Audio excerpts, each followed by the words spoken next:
Hello friends, my name is Kajal और आप सभी का स्वागत है मेरे चैनल पर। और आज की इस वीडियो में हम डिस्कस करने वाले हैं UP DElEd second semester subject math, ठीक है। और आज के इस वीडियो में हम इकाई 9 डिस्कस करेंगे और इकाई 9 का नाम है वो है क्षेत्रफल, आयतन और धारिता की संकल्पना। मतलब कि क्षेत्रफल क्या होता है, आयतन क्या होता है, धारिता क्या होता है, इसके बारे में आज के इस वीडियो में हम डिस्कस करेंगे, ठीक है फ्रेंड्स, प्लस एग्जाम्पल के साथ भी। तो चलिए फ्रेंड शुरू करते हैं। और आप सभी ने फर्स्ट सेमेस्टर में पढ़ा भी होगा और आई थिंक मुझे लगता है कि आप सभी को पता भी होगा कि क्षेत्रफल क्या होता है, आयतन क्या होता है और धारिता क्या होता है। तो चलिए फ्रेंड शुरू करते हैं। और अगर आपने प्रीवियस वीडियोस नहीं देखे हैं मैथ के तो मैंने प्लेलिस्ट बना दिया है या फिर लिंक आप सभी को कमेंट्स बॉक्स के नीचे मिल जाएगा, आप वहाँ से जाकर देख सकते हो। तो चलिए फ्रेंड शुरू करते हैं। तो सबसे पहले तो आप यहाँ देख सकते हो कि इस इकाई के अध्ययन से क्षेत्रफल और धारिता की जानकारी होगी। मतलब आज के इस वीडियो से आपको जो नॉलेज प्राप्त होगी कि क्षेत्रफल क्या है, धारिता क्या है और आयतन क्या है, इस 3 टॉपिक पे हम डिस्कस करेंगे। तो सबसे पहला जो टॉपिक रहेगा वो रहेगा क्षेत्रफल क्या होता है, क्षेत्रफल की संकल्पना क्या होता है। क्लियर। तो जैसे कि आप सभी को पता है कि यहाँ दिया है कि शिक्षक प्रशिक्षुओं से मेज पर किताब, कॉपी, माचिस, गेंद तथा कंच मतलब गोली होता है, ठीक है, कंच रखकर चर्चा करते हैं कि मेज पर रखी वस्तुओं में से कौन सी वस्तु मेज पर स्थिर रहती है। जैसे कि एग्जाम्पल के लिए कह रहे हैं, अब देखिए एग्जाम्पल के लिए जैसे कि मान लीजिए एक मेज हम बनाते हैं, ठीक है, एक हमने मेज बना दिया, ठीक है, ऐसे ही मैं बना रही हूँ एग्जाम्पल के लिए। अब देखिए इस पे हमने क्या रख दिया, तो इस पे हमने जैसे कह रहा है कि किताब, ठीक है, तो हमने किताब रख दिया, मान लीजिए एक किताब है ना। उसके बाद कॉपी रख दिया, नोटबुक प्लस माचिस रख दिया। अब देखिए अगर हम गेंद रखेंगे और कंच रखेंगे तो क्या इस जो मेज है इस पे ये जो गेंद प्लस कंच यानी गोली है क्या इस मेज पे रुकेगा या नहीं।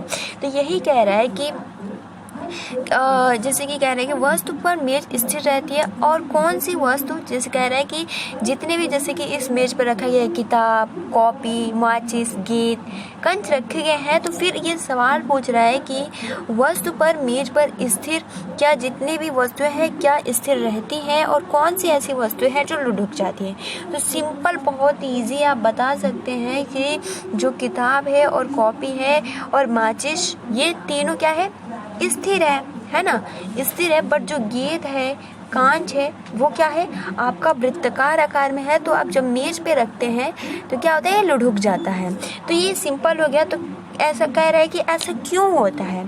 तो शिक्षक प्रशिक्षुओं को स्पष्ट करते हुए बताते हैं कि किताब जो होता है वो मतलब समतल, कॉपी तथा माचिस के ऊपर नीचे का जो भाग पृष्ठ होता है वो सपाट यानी समतल होता है, सपाट होता है, इसलिए ये मेज पर स्थित है। इनके पृष्ठ समतल होते हैं, परंतु जो कंचे तथा गेंद होते हैं वो क्या होते हैं, वृत्ताकार, मतलब वृत्ताकार होती है और वे वस्तुएं लुढ़क जाती है क्योंकि इनकी बाहरी भाग जो होती है वो वक्र होता है, पृष्ठ होता है, ऐसे होता है, तो मेज पे नहीं रुकता है, लुढ़क जाता है। तो ये हो गया, ठीक है। अब देखिए एग्जाम्पल के लिए कुछ कह रहे हैं, एग्जाम्पल के लिए क्रियाकलाप। क्लियर। अब हम कैसे जानेंगे कि क्षेत्रफल क्या है। तो जैसे कि एग्जाम्पल के लिए बताया है कि कागज के 2 आयताकार टुकड़े लीजिए। तो मान लीजिए एग्जाम्पल के लिए हमने कागज के 2 आयताकार टुकड़े ले लिए, ठीक है, हमने कागज के 2 आयताकार टुकड़े ले लिए, ये यहाँ एक यहाँ 2 आयताकार, क्योंकि आयताकार कह रहा है तो आयताकार तो ऐसे ही रहता है ना। अब कह रहा है आयताकार टुकड़े ले लीजिए, एक टुकड़े की लंबाई 5 सेंटीमीटर है।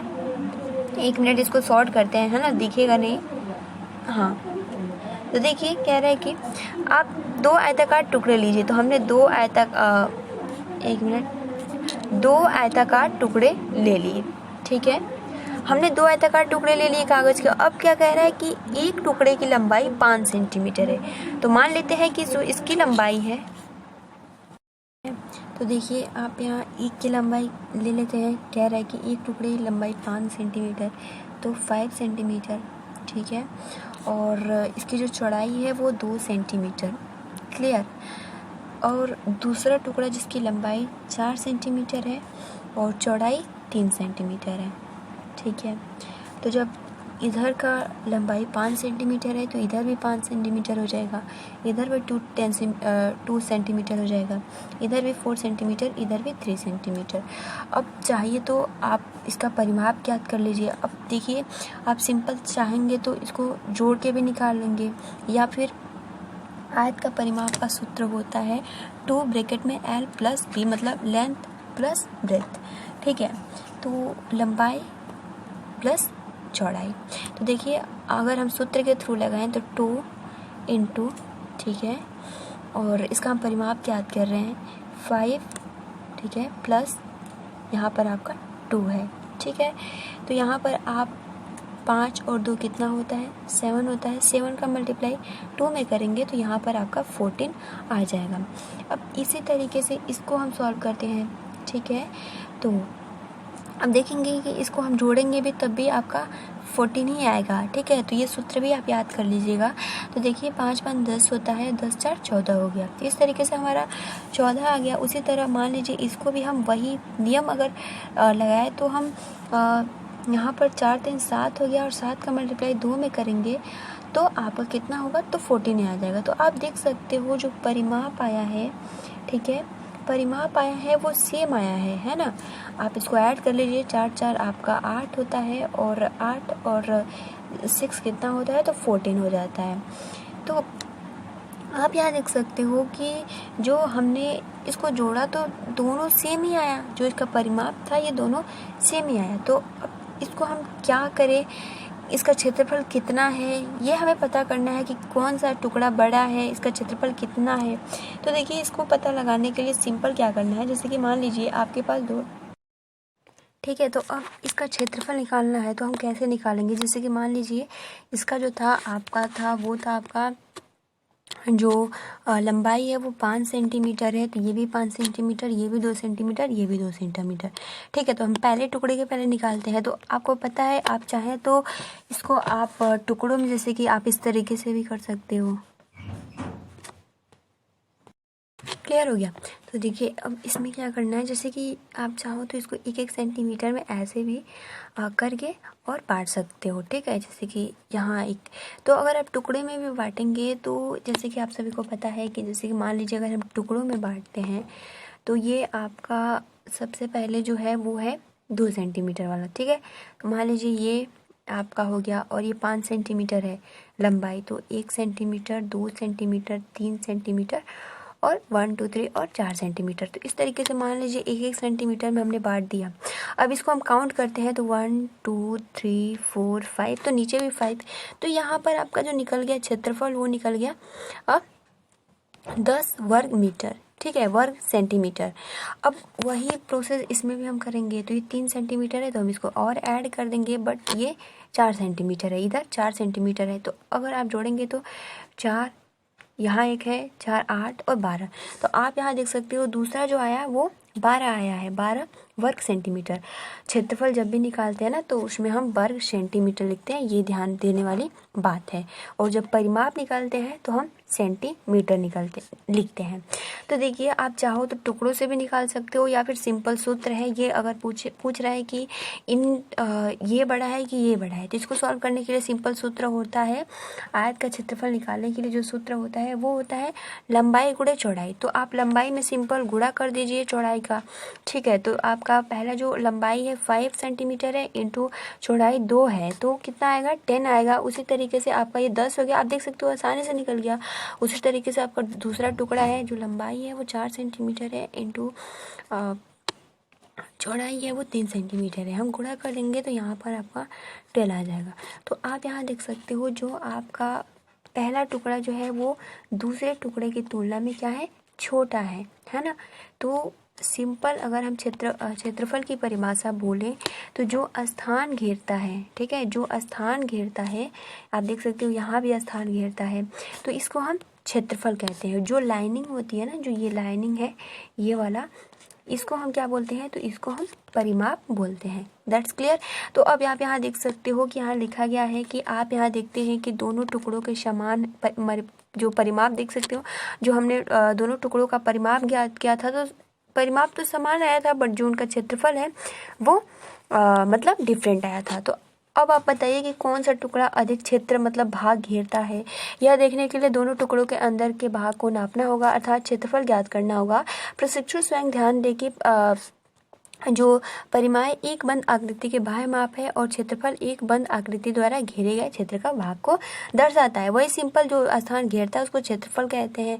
अब आप यहाँ देख सकते हो कि 14 सेंटीमीटर परिमाप वाले दोनों टुकड़ों को लंबाई नापते हुए 1-1 सेंटीमीटर को दूरी पर खड़ी रेखाएं खींचिए। पुनः दोनों टुकड़ों की चौड़ाई में मापते हुए 1-1 सेंटीमीटर की दूरी पर, मतलब जो मैंने अभी बताया कि आप चाहो तो इसको टुकड़ों में भी करके बता सकते हो या सिंपल आप वैसे भी सूत्र के माध्यम से। लेकिन अगर छोटे छोटे स्टूडेंट होते हैं, क्योंकि आपको प्राथमिक क्लास में बताना है, तो ये नियम आपको फॉलो करना होगा। ठीक है, आप डायरेक्ट सूत्र बताएंगे तो फिर थोड़ा दिक्कत आएगी, तो इसलिए आपको ये इस चित्र के माध्यम से उन सभी स्टूडेंट को बताना होगा।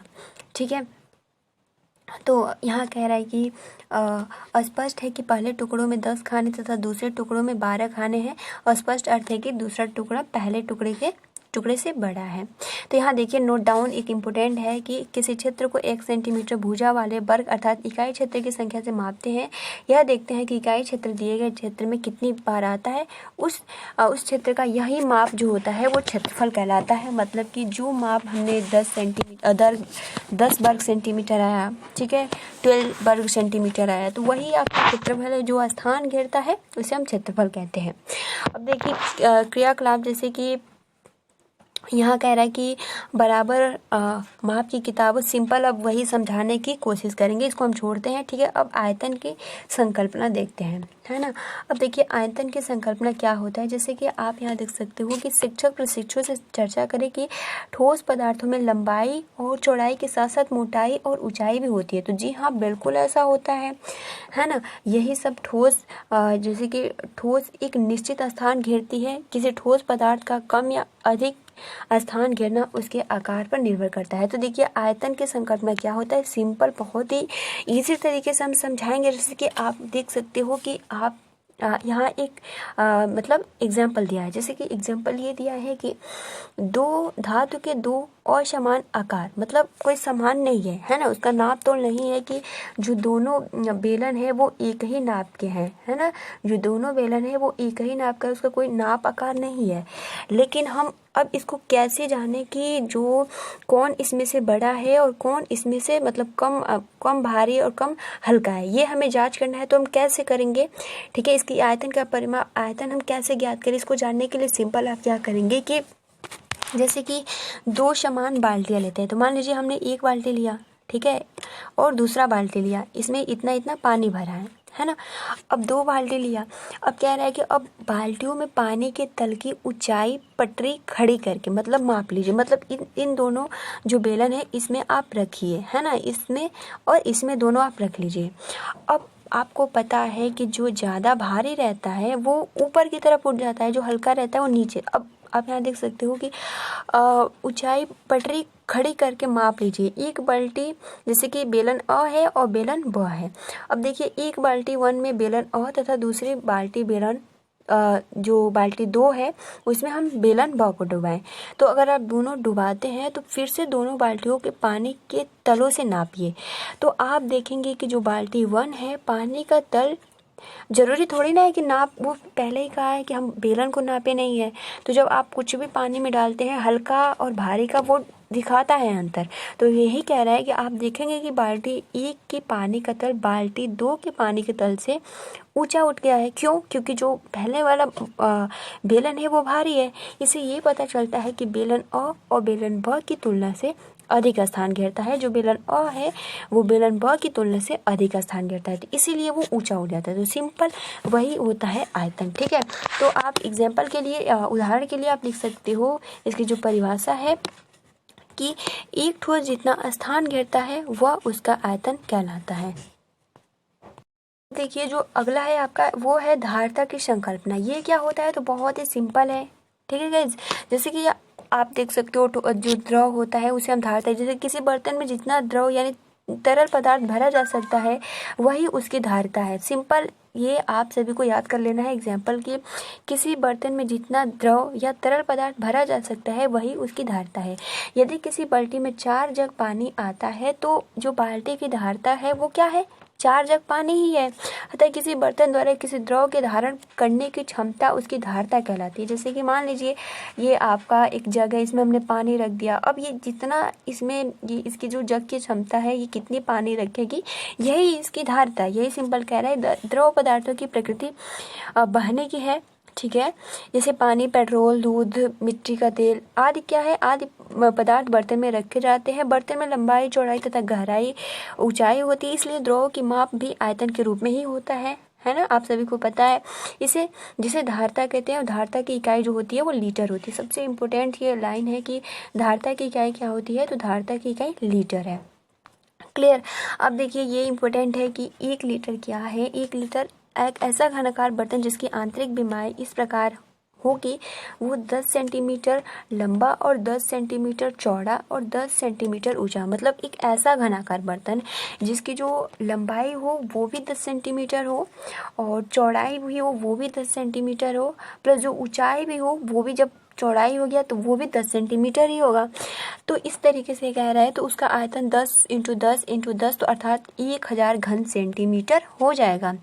घन सेंटीमीटर या 1000 सेंटीमीटर क्यूब होता है। इस बर्तन में यदि किसी द्रव ऊपर तक भरा जाए तो उस द्रव का आयतन 1000 घन सेंटीमीटर। आप सभी को पता है कि 1 लीटर में 1000 मिलीलीटर होता है। तो उसी तरह 1000 घन सेंटीमीटर में 1 लीटर होता है। ये जो पॉइंट्स है आप अच्छे से क्लियर कर लीजिएगा, ठीक है।